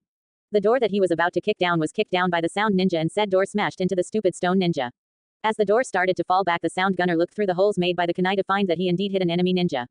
The Sound Ninja kicked the door back into the ninja's face and slammed an explosive tag onto it and jumped back into the room he was in. The explosion ripped the door and the overly killed ninja to shreds. And that is why we avoid Sound Ninja, the veteran ninja whispered as they walked down the stairs and out the building. The stone ninja slid across the side of the building and burst into a run. The commander turned around to find the Sound Ninja and an RSF ninja jump out the window just in time. The two ninja dashed down the street toward safety. Damn, those Sound Ninja are smart, the commander said as they walked back to the destroyed building. And brutal, the veteran ninja said. You think that the Rain Tower will be full of them? Asked a young ninja that wasn't overconfident. Stock full of them in Rain Ninja. Haven't you heard about when Leaf tried to retake their tower? It took them 2 fucking weeks to clear theirs. We didn't even get the chance to clear out ours because it's gone. The veteran ninja said. At least they have a tower, the commander grumbled as they looked through the rubble for anything they could use. There might not be many ninja here, but the size of the village is huge, making for great hiding spots for gunners and for other sorts of traps. There might be a strong point here and there, but for the most part the village was clear near the outskirts. The center of the village was where all the hectic fighting was going on. Sand and Leaf Ninja were fighting for every block as they got closer to the tower at the center of the village. Stone Ninja were further out on the northern end of the village, while Sand and Leaf Ninja were engaging the tougher forces near the center of the village. We better get moving, men. We still need to catch up to the other villages or we won't get to fight for the tower, the commander shouted as they continued to run down the road toward the tower. As long as this fucking rain stops. It hasn't stopped raining since we entered their border, a ninja muttered as they ran off into the distance to fight the remaining forces that were held up in and around the tower at the center of the village. XXXXX. Nagato was looking out the window of his office as he watched his troops get pushed back toward the tower. Naruto sent a small amount of ninja to help in stopping the advance, but it was too late. Both Nagato and Naruto knew this, but they continued to struggle even in the face of certain defeat. It was part of the condition that he and his people agreed upon before entering the war. They all knew the consequences before entering the war on Naruto's side, and now the people of Rain are willing to accept it. So, this is what it came to, Nagato said before sitting in his chair and sighing. I wonder what the Akatsuki are up to, Nagato asked out loud before he sensed several familiar chakra signatures approaching his office. The door to his office opened to reveal the remaining Akatsuki members standing in front of him. Hello Nagato, Madara said smiling. Hello everyone, why you all here? Last time we met we were against each other, Nagato asked curiously. We have given up on collecting all the Biju. Ever since Naruto absorbed Kyuubi, it makes it impossible for us to complete our mission, Konan said. So why are you all here? My village is on the breaking point of losing this war. Coming here was a waste of your time, Nagato said while turning in his chair and looking out the window. We have come here to join the Yoinokuchi, Hayden said. Nagato was shocked. Why were all his old teammates joining them now? They were losing the war. Why join us now? We are on the brink of losing this war. There is no point in joining the fight now, Nagato said curiously. Because are one of the most powerful organizations, besides yours, in the world, and we have no point anymore. We made a vote on whether to join you and Naruto or continue to find the Biju. We decided to join you and Naruto and fight for what is left of your villages, Madara said. Do you know of the sacred condition that you must uphold? Nagato asked. Yes, we were there when Naruto gave his speech. He quite away with words, Konan said smiling. Nagato grinned. Well, you might want to go to Sound and ask Naruto. He is the leader of the organization. Plus there is no point in staying here. My village is about to be captured by the enemy, Nagato said. I wish we could help more. Are you escaping the village? Konan asked. That's fine, and no, I will be staying here. My place is with my people. If they suffer and die, then I will suffer and die with them, Nagato said sadly. You will always be remembered, my old friend, Madara said walking up to Nagato and holding out his hand. Nagato took the hand and firmly shook it. The former Akatsuki exited the office via window and headed to Sound where they would meet Naruto. Nagato watched as the group speed off into the distance. There they go. I hope they survive the war. Wait, where's Conan? Nagato thought as turned around. A figure began to form out of paper in the center of the room. Conan, now fully intact, was now standing in front of Nagato. Why are you here and why to have a white cloak? Nagato asked. I have always been in Naruto's organization. I was used as a spy for Naruto's organization to keep an eye out for the organization. I was one of the first people to join, after Itachi of course, Conan said smiling. But why are you here? Nagato pressed. Since the beginning I have always been with you and that is the way it is going to end. Us fighting for our nation to our dying breath, Conan said with a sad smile. Thank you, Conan, Nagato said smiling a sad smile. Thank you Naruto for what you have done. I hope to see you in the afterlife, Nagato thought as he looked out his window and into the stormy sky. XXXXX. Naruto was standing on roof of his Otokage Tower mansion. The rain was falling heavily as the raindrops hit his face as he looked up into the sky. I will see you again Nagato. I guarantee it, Naruto thought as the ninja below readied themselves for the attack on their capital. XXXXX. Thank you all for the reviews that were posted. They are the only reason why I continue this story. Hope you all like this chapter. Look, I know Nagato and Conan are powerful but you must realize that this war that they're in calls for a lot of ninja. Not all of these ninja are worthless. Another thing is Nagato lost one of his bodies and the most powerful one at that. Sure he is strong but not as strong as he once was. So please use your brains a little. For those of you that see this then kudos to you. Thank you all for the reviews and comments. They have helped out so much. Hope you all like the chapter. XXXXX. How long have we been searching for this village? And how is our boys doing in rain? A sand ninja asked as they stumbled through the woods of sound. A little over a week. We were finally able to take the tower. Rain's leader went down with a fight though. He killed so many of our men. The sand ninja replied. Currently a group of 4 sand ninja were on a patrol to search for the sound capital. There have been reports of gunners hiding in the thick woods around this area so they were sent to check it out. We're able to see what happened to the people of Waterfall and Swamp. They were massacred. A third ninja exclaimed. Yeah, I saw it. It was horrible what those sound bastards did to them. They are going to pay dearly for that, the first ninja said while balling his hand into a fist. While pushing the sound back through Waterfall and Swamp they were met by the worst sight in their lives. The people were massacred in all ways possible. I personally asked a civilian of Waterfall what they did to them. She said. XXXXX flashback.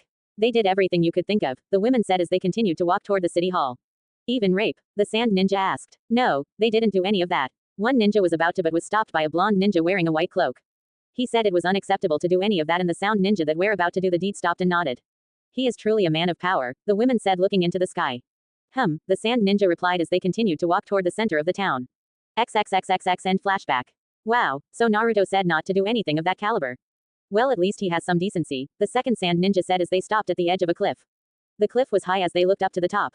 Go up or walk around? The fourth ninja asked. Up, let's get a better vantage point, the first ninja said as they started to run up the side of the cliff only for their chakra to disappear from their feet. The ninja didn't get very far up so when they landed they didn't get that hurt.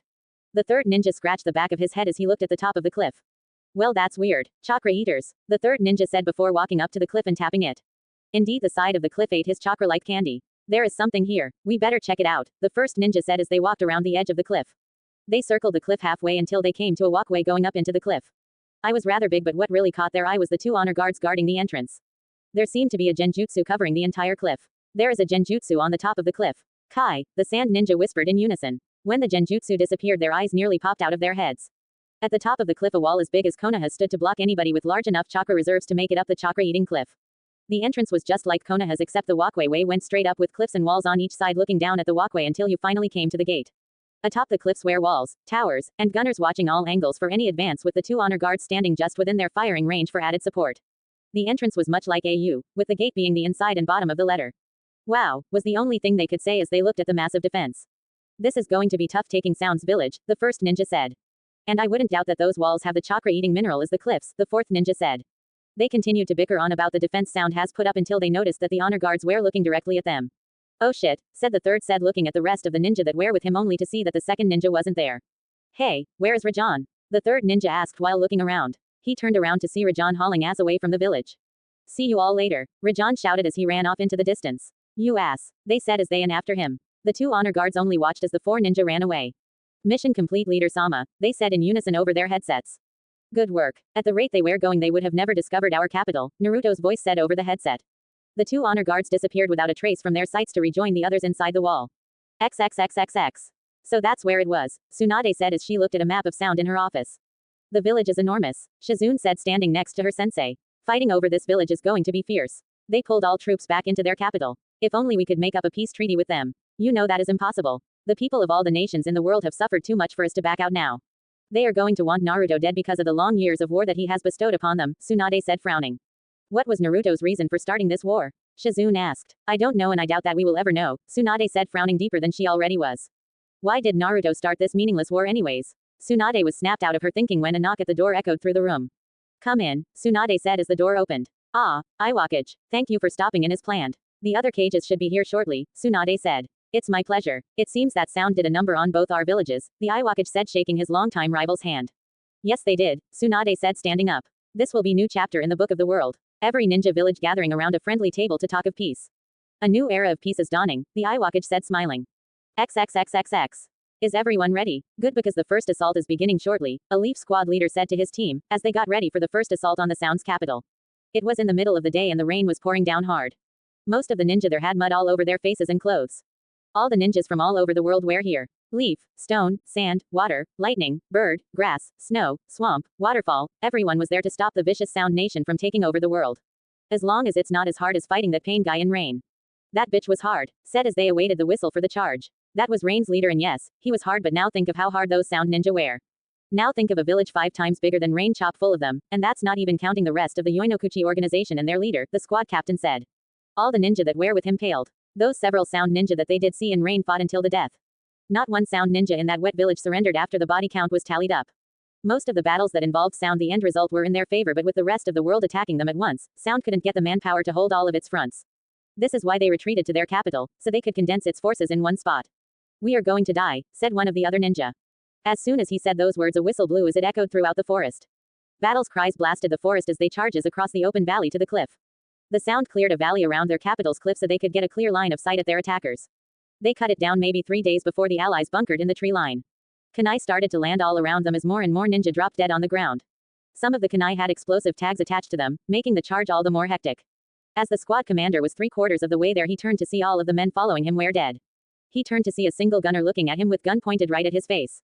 The captain dropped to his knees and waited for his death. The gunner fired a short burst that smacked the Leaf captain back with 5 kunai stuck into him. He was dead before he hit the ground. Good job, my elite gunners. You are truly a force to be reckoned with. Keep up the good work and eventually they will give up and go home.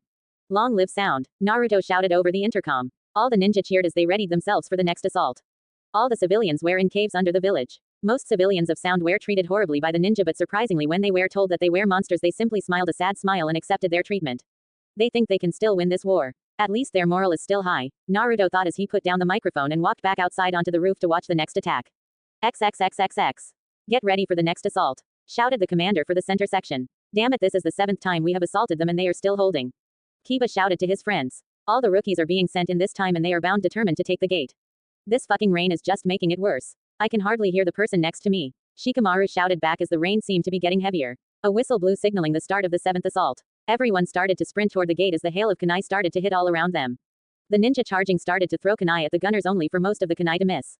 The gunners were well entrenched on the wall and on the road leading up to the gate. Tenten threw an explosive tag that hit a sandbag wall that was in front of the gate. The gunner was sent flying back by the explosion and hit another gunner. Good throw, Neji yelled as they hit the first sandbag wall. The Sound Ninja on the other side of the sandbags grabbed their guns and started to run for their second wall, but ninja started to throw anything pointy at them to kill them where they stand. Most of the gunners that were fleeing were killed while some made it to the wall. The gunners in the towers were relentless and continued to fire everything they had at the advancing ninja that were coming to reinforce the ninja that were already at the first wall. At least we have cover, Ino shouted over the sound of battle. Kabuto's propaganda was blaring over the intercom still. They could hear him all the way out in the woods. Keep going. Don't stop until we make it to the gate. The Neji shouted as the rookies and all the ninja that made it to the wall jumped over their cover and dashed to the second wall. The remaining gunners sprayed from the third wall that was behind them as the Sound Ninja behind the second wall jumped over theirs and met the mixed ninja halfway. The battle was short as the Sound Ninja were outnumbered 10-1. The attacking ninja took cover behind the second wall. The Sound Ninja in the side walls fired up at the ninja that were on the road. Get going. They are aiming for us now, Guy yelled as his team just made it to the second wall, but he didn't stop. Guy jumped over the wall and charged the final wall. His men followed his lead as they jumped over the wall with him. All the other ninjas soon jumped over the wall and charged the final wall before the gunner could shoot. As soon as Guy and all the ninja hopped over the wall, gunners on top of the gate opened up. This surprised the attacking ninja greatly. Where are all these gunners coming from? Choji yelled as they finally made it to the final wall. More ninja continued to stream in from the forest as the 7th assault seemed to be working. The towers continued to shoot at the ninja running out of the forest, but there were just too many. The sound gunners that were between the mixed ninja and the gate were killed as the ninja by the gate hunkered down behind the sandbags next to the gate. Neji, Kiba, Ino, look for a way to open this door. We will hold them off, Guy shouted as a kunai hit the sandbag near his head. Guy grabbed the kunai and threw it back. The three ninja looked all over the wall and gate to find an opening. Finally, Ino found one. Hey guys, over here, Ino shouted. The two ninja ran over to where Ino was and saw a sewer hole, only it wasn't a sewer. The top blended in well with its surroundings, but the rain must have compromised its location. The three ninja grabbed a side of the lid and tried opening it. It was heavy and hard to put your fingers around, but they managed to open it. Inside there was a ladder that led down a pipe toward the bottom. Neji turned his dujutsu on and looked down the hole. What do you see? Kiba asked. Nothing. There are chakra suppressors all over the place just like on the walls, Neji replied. Then I'll go first, Kiba said as he jumped down the hole. Ino and Neji sighed and followed his lead. Once they were at the bottom, they followed the hallway down to a metal door. Neji put his ear on the door to listen for any voices. Have you found a way to open this damn gate?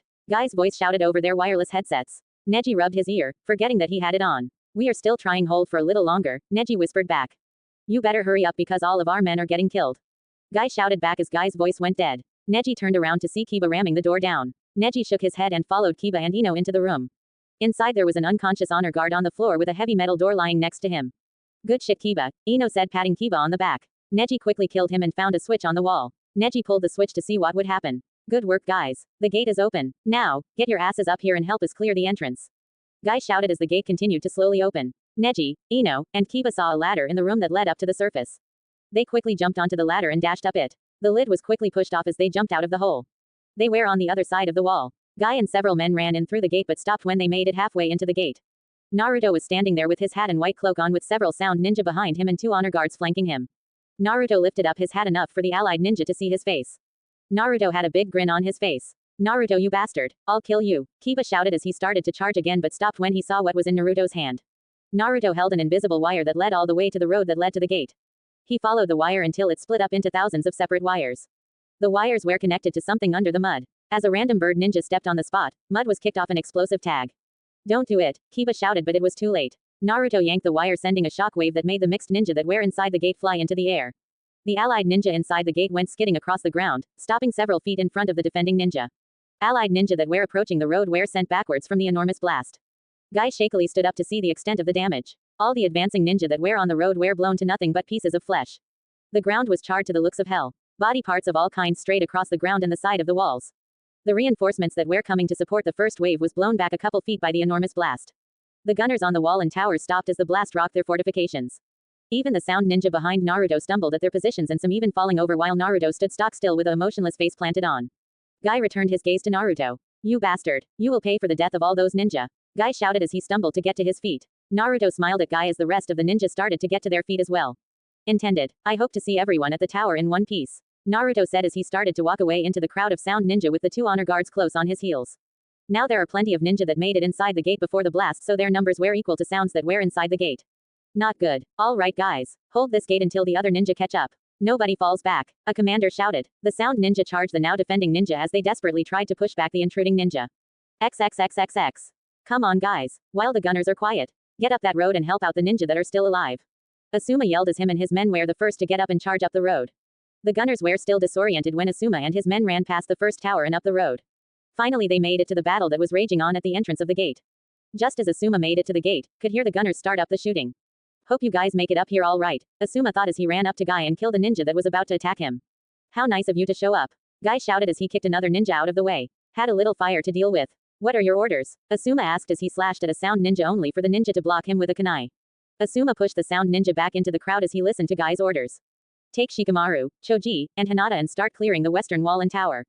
Bring some men with you two for support. When Kurenai gets up here they will take the east. Get moving, Guy yelled back as he jumped back into the fight. XXXXX. As Naruto walked down the main street back to the Otokage Tower, many sound ninja were running to the battle at the gate or preparing defenses if the ninja broke through. Naruto was looking at the ground as he walked past that ninja running the opposite way. So, this is the beginning of the end, Naruto thought as he continued on his way. XXXXXXXXXX. It has been a long and grueling 5 months, but the allied ninja were finally able to push the sound ninja back to the buildings surrounding the sound tower mansion. Many ninja have died due to fierce resistance from the sound defenders. Once asked why they are fight for a hopeless cause, they were given this. Because we are the lamb. This confused the allied ninja when they asked but thought nothing of it and continued on their way.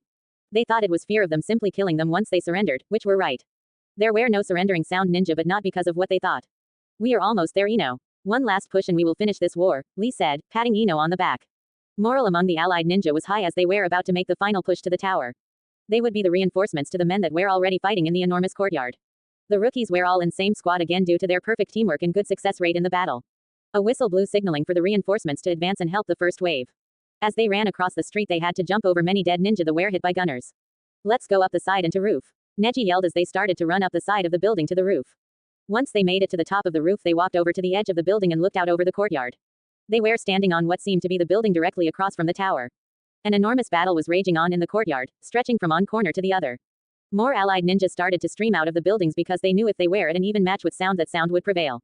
Thus the allied ninja choose quantity over quality. This battle will costly, Shikamaru said gravely. Look, Sakura shouted pointing to the roof of the Otokage tower. It's Naruto, Tenten said as they all looked up at Naruto who was looking straight back at them. Even at this distance they could make all his features put. Naruto continued to stare back at the rookies with the battle continuing between them until he smiled, a true smile, and reached his hand out to them. The rookies took this as a signal to fight their way to him and up the tower and so they did. The rookies jumped off the roof and straight into the fight. The rookies stuck together as they fought their way through the moss pit to their objective, Naruto. XXXXX. Naruto lowered his arm and watched as the battle below him intensified as more ninja on both sides joined the fray. The gunners in the tower decided not to shoot until their comrades were in full retreat. Should we go help? Haku asked from behind the Otokage. Yes, go and help all the ninja that are growing desperate, Naruto said as he pointed out to the battle. All the white-cloaked ninja jumped off the building and into the fray except one. That means you too, Itachi, Naruto said turning around. Itachi walked up to Naruto and hugged him. Good luck, Itachi said before jumping off the edge of the building with the rest of highly elite ninja. Naruto turned his attention back to the battle. Don't worry Itachi, keep it to yourself, my only friend, Naruto whispered as he watched the engagement rage on. XXXXX. That motherfucker, I will kill that bastard, said a shadowy figure from atop a building further to the side of the tower. There were 4 figures there with black cloaks and hoods as their attire. The 4 ninja jumped off the edge started to fight their way to the tower. They were killing any ninja that stood in their way but sound ninja in particular. XXXXX. The rookies finally made it the long staircase that led up to the large door, which was open. The tower seemed full of only honor guards, making their fight even harder. But, as they were approaching the honor guards, the red-cloaked ninja didn't fight them. The 4 ninjas simply moved out of the way to allow them to enter. What are they planning? Shikamaru whispered as they ran by the first set of honor guards. They passed many more honor guards but they just simply moved out of the way to allow them to travel to the roof. They came upon a door that led to the next floor. Kiba, being the hothead that he is, rammed the door down. The room they entered was huge. It was basically just like the Hokage office except 10 times bigger. On the other side of the room there was another door, which more than likely led to the roof. The rookies sprinted to the other side of the room and slammed this door down just as hard as the other door before it. The light shined through the door which blinded the rookies as they slowly walked out the door. Once the blindness was gone they looked out to the other side of the roof. The ninja on the other side of the roof had a white cloak with black clouds stitched across it. The ninja had his back turned to the rookies as he looked out across the bloodbath. There were 4 honor guards in each of the corners of the roof. Naruto, Hinata whispered out as the rookies' stares burned into the Yoinokuchi member's back. XXXXX. The second group finally made it to the entrance of the Otokage tower. As they approached the door the 4 honor guards stood stock still. Each of the 4 ninja chose a guard and dashed toward him. 3 honor guards blocked 3 of the ninja while the 4th honor guard moved to the side. The 4th ninja dashed past the honor guards and looked back to see if he was being pursued. The honor guard that let him past watched him as he sprinted down the hall and up the stairs to the roof. The lone ninja dashed past all the other honor guards that were in the building. They simply moved out of the way to let the ninja move by them. The black-cloaked ninja made it to a busted-down door. He slowly walked into the enormous room. He saw on the other side of the room, another open door and a figure that he has come to hate and despise in between 2 other figures.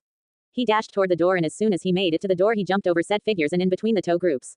Hello, Sasuke, Naruto said grinning. XXXXX. So everyone is here. That is just grand, Naruto said, still grinning. Sasuke, what are you doing here? Sakura asked as the 2 honor guards that were in the corners behind them stationed themselves on the edge of roof in between Sasuke and the rookies. I came here to kill that bastard, Sasuke said pointing at Naruto.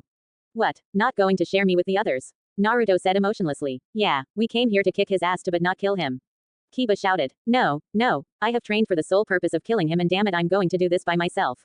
Sasuke yelled as his Sharingan came to life. As you wish, Naruto said with his Dujutsu always on as he stared back at his cousin. We won't let you do this. Damn it you aren't alone in this. We can help, Sakura shouted. Yes I am, Sasuke shouted back as a purple shield sprouted from the ground. The 4 honor guards were kneeling on the ground with the ram hand sign held in their hands. Another shield was placed for their own protection against any jutsus that may hit them.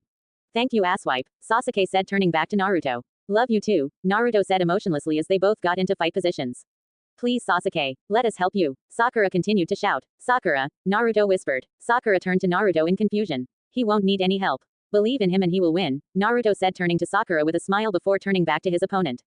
The rookies were taken aback by this. Did Naruto, the heartless killer of the Uchiha clan, encourage his death? XXXXX. Itachi blocked another kunai that was thrown at him and returned it to the sender, sticking the star ninja in the throat. Everyone suddenly stopped fighting, looked up at roof of the Otokage Tower. There was a large purple rectangle shooting up into the air. Nobody was fighting or yelling. There was complete silence as everyone looked up at the large purple square on the roof. Itachi looked up at the purple wonder, wondering what Naruto was up to until he saw Sasuke in the shield as well. Itachi's eyes widened in revelation. No, you can't do this, Itachi thought as he started to run toward the tower. The fighting soon started to start back up soon after Itachi started toward the tower. XXXXX. I will save my brother from the evil that is you, Sasuke shouted as he started the hand seals for a jutsu. Naruto didn't move an inch as he watched Sasuke finish the hand seals to his jutsu. Flame Dragon no Jutsu, Sasuke shouted as a flaming dragon sprouted out from his mouth and rushed toward Naruto. Naruto never moved as the dragon smashed into him. Sasuke quickly followed by throwing 5 kunai into the fire. Naruto dispersed the fire with a wave of his arm and, with quick speed, catch the first kunai and deflecting the rest with said kunai. I know the secrets of your jujutsu. I've read the scrolls on both of them and have figured out the counter to both of them, Sasuke said as pulled out his sword. Oh, have you? Naruto said, not surprised at all. This caught Sasuke off guard. Yes, your golden Sharingan has the ability to stop time, but if your opponent has the Sharingan then it is a different story. Every stage of the Sharingan can cut this ability to shreds. Level 1 doesn't do anything but level 2 cuts off 25% of the time. The final stage of the Sharingan cuts off 50% and the Mangekyo Sharingan cuts off 75%. So if you use Amida on me it would be like only stopping half the time, Sasuke said grinning. Very good on your research, but have you figured out my other jujutsu? Naruto said emotionlessly. From what I saw, you can only use that shield you have up for a certain amount of time before it comes up. So, I will have to hit you then attack you again directly afterwards, Sasuke said grinning even more. I'm proud of you, Sasuke. You have grown up a little since we last met. Now let's see if you can kill me, Naruto said, taking the offensive this time. Amaterasu, Naruto shouted as he charged Sasuke head on. Sasuke jumped into the air just in time. The area below him exploded in black flames. Naruto quickly followed it up with another Sharingan jutsu. Bloody lightning, Naruto shouted as a red lightning shot out from his eyes and toward. The lightning quickly hit Sasuke but only for Sasuke to be replaced by a stump. A replacement, Naruto thought a sword hit his shield from behind. Naruto turned to see Sasuke preparing another large jutsu. He is going to run out of chakra if he keeps using large jutsus like this, Naruto thought. Fire shot no jutsu, Sasuke shouted as he shot multiple fireballs at Naruto which simply hit his shield, but Sasuke followed it up with another fire jutsu. Naruto watched as Sasuke started the hand seals for another enormous jutsu. One that could weaken his shield. Naruto quickly copied the jutsu as fast as he could. Grand Fireball no Jutsu, both Sharingan users declared as 2 large fireballs smashed into each other. Both ninjas continued to spray into the fire, but Sasuke seemed to be getting the upper hand. Naruto closed his eyes when the flame started to come closer to him. Blood started to drip from the closed eyes as the flame continued to grow close. When Naruto opened his eyes, his Mangekyo Sharingan was being strained as he countered the flame, the black one. During this entire incident, Sasuke grew 2 wings and his skin was completely gray. The fire chased Sasuke as he tried to dodge to the side, but the fire caught him and sent Sasuke to the ground. Naruto walked up to the now burning Sasuke only for Sasuke to deflate into the ground. Naruto turned to see Sasuke breathing heavily. I see you are almost out of chakra, Naruto said, also breathing heavily. While yes, Naruto does have a lot of chakra, the Sharingan technique takes up a lot chakra when he is in the 5th stage of his Mangekyo Sharingan. You as well. This last jutsu will be my final attack, Sasuke breathed out as he charged up lightning into his arm. Me as well, Naruto said as he stressed his eyes even more and charged red lightning into his arm. Chidori. Both ninja cried out as they ran at each other. No, XXXXX. Itachi ran up the stairs as fast as he could. He had to make it to the top of the tower and stop this fight from happening at all cost. Itachi knew what the outcome of this fight would be and he wouldn't let that happen. Itachi entered the office and ran across the room in no time. Upon exiting the office onto the roof, the clouds were getting dark as rain promised to come. Chidori, shouted 2 of the 4 last Uchiha left in the world. No, Itachi shouted as he tried to make the jutsu necessary to remove the purple shield. XXXXX. Itachi's cry fell on deaf ears as the 2 Chidoris clashed into each other. One side red and the other a dark purple. The push continued on until a black sphere encircled them. The massive amount of chakra being used could be felt all over the village as the 2 forces continued to push. The 2 ninja looked over each other's shoulders, out into the distance. The sphere started to dissipate along with Sasuke's curse seal. There they stood, Chidoris stuck into each other's bodies. And here I bestow my final gift. Why? Sasuke asked. He began to cry for some reason. Naruto said nothing. Why did you deliberately miss a vital area? Sasuke shouted as Naruto put a palm onto Sasuke's curse seal. Sasuke grimaced at this but let Naruto do it. A gift to be praised of. Because I am the lamb. I am the sacrificial lamb to bring the world together, Naruto whispered into Sasuke's ear as his hand glowed black over Sasuke's curse seal. The curse seal slowly began to disappear. Sasuke's eyes grew wide. I am sorry, for everything, Sasuke whispered as he continued to cry and his arm still through Naruto. The gift of sorrow. It's okay. Nobody must know of this. Good luck, Sasuke-kun, Naruto whispered as he stepped back from him, effectively sliding Sasuke's arm out of him. Blood started to sink out of the wound in his stomach. The purple shield disappeared when the honor guards noticed who won the fight. Itachi ran forward and stopped in front of Naruto. The gift of forgiveness. Why did you do it, Naruto-kun? You could have won, Itachi asked as the first tears in years started to slither out of his eyes. Naruto smiled. The gift of loss. Live a good life with your brother, Naruto said, smiling with his eyes closed. Blood started to drip out of the corner of his eyes. And finally, what are you doing? Itachi asked. Naruto opened his eyes to reveal a very stressed Jujutsu. The gift of life. Naruto burst into black flames that sent Itachi several feet back. All the rookies shielded their faces as the intense flame exploded from the roof. As the fire died down, Naruto was nowhere to be seen. Itachi was now fully crying. A hand was put onto his shoulder. He turned to see Sasuke behind him. Itachi was about to lash out and attack Sasuke until he remembered Naruto's words. I'm so sorry. I had no idea, Sasuke said sorrowfully. The rookies finally snapped out of their gaze as cheers from the ninja in the courtyard fired up all along the allied ninja ranks. Sakura ran over to Sasuke to begin medical treatment. It's okay. Let's just get all this over with, Itachi said before Sasuke smiled and fell onto Itachi's bent over back. Itachi smiled as Sakura performed medical jutsu on Sasuke while Sasuke leaned against Itachi, asleep. Thank you for this, Naruto-kun. I'm sure you had all this planned out ever since you accepted the invite to slaughter our clan. Hope you are somewhere nice, Naruto-kun, Itachi said as he looked up into the dark sky as the rain started to stop and a break in the clouds landed on where Naruto once was. XXXXX. And this is end of the story. Hope you all liked it. I will take my bow and leave on that note. Bow, good night and good luck. So, this is how the world ended up after the war. I thought it would be different, but I guess they exceeded my expectations, said a white cloaked figure with a straw hat covering his features. He stood atop a mountain overlooking a village. The mountain has 5 faces sketched across the front, signaling that it is the Hokage mountain. The entire world is peaceful after the war that forced them to work together or be destroyed together. They choose the right path and work together to destroy the evil that was Naruto. Now that Naruto is gone, all the nations are getting along perfectly and even Sound and Rain are becoming good friends with the other nations. They are looked upon as the people that stood against all odds and fought for what they believed in. Sound and Rain are now praised because they fought until the bitter end for that, but nobody ever told the other nation what the phrase, I am the lamb, meant, and they will never know. Everyone blamed Naruto solely for the start of the war, and so, he was the reason for all the death. Naruto's legacy was that of evil in all the nations except Rain and Sound, who silently still praises him for all that he has done. All the nations are working together to fix the damage that was dealt during the war. Even Sound and Rain are helping with the repairs that happening over the continent. And so the world lies in peaceful sleep after the war. All nations over this world are getting along quiet nicely after the bloody war that took so many lives. These people have a great way doing that, said another white-cloaked figure that was leaning against a tree behind the first one. He too was wearing a straw hat. Yes, they do, said the first cloaked figure. The second cloaked man got off the tree and walked up behind the first cloaked man. He put a hand onto the first shoulder. Let's go. You did a good job on this place. It's time to leave, said the second man. The first man lifted his hat up just slightly enough to reveal to the world the last thing they thought they would ever see. A pair of golden eyes gazed out over the village hidden in the leaves as a golden sunrise rose from behind him as he turned to walk away. XXXXX. Sekal is up. The story is called Golden Jedi. Hope you all read it. I'll be going back over this story and fixing all the errors.